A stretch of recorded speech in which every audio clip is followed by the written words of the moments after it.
Il campionato italiano di pallavolo Serie 1 femminile non conosce pause e mette in campo le sue squadre il giorno di Santo Stefano, nell'ormai consueto Boxing Day.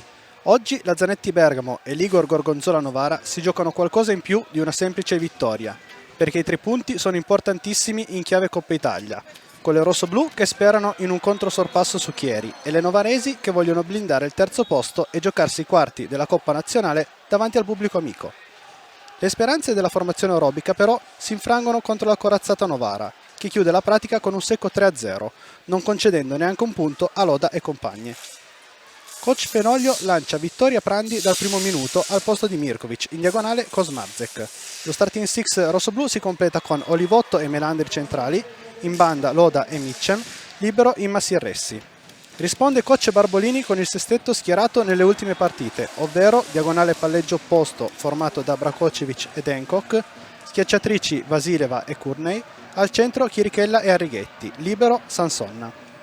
Il primo set probabilmente è quello decisivo per l'esito della partita, perché Bergamo, sotto nelle prime battute del parziale, riesce a rimontare di forza e portarsi avanti anche di un paio di punti. La partita arriva punto a punto fino al 24-24, ma in quel momento Novara mette a segno 2 punti tanto belli quanto importanti e conquista il set rispedendo al mittente la grande rimonta. La seconda ripresa è un monologo piemontese, con la Zanetti Bergamo che probabilmente è ancora scossa dall'aver perso il set precedente. Novara ha vita facile e vince 25-16.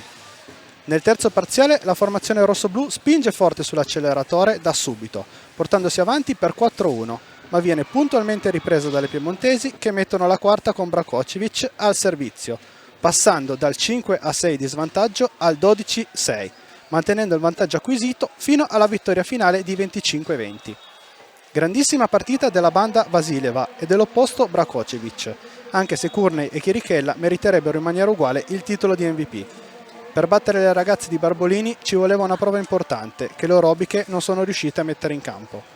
Nel prossimo turno la Zanetti Bergamo andrà a far visita alla Lardini Filottrano, mentre la Igor Gorgonzola Novara ospiterà nel proprio palazzetto la Bosca San Bernardo Cuneo.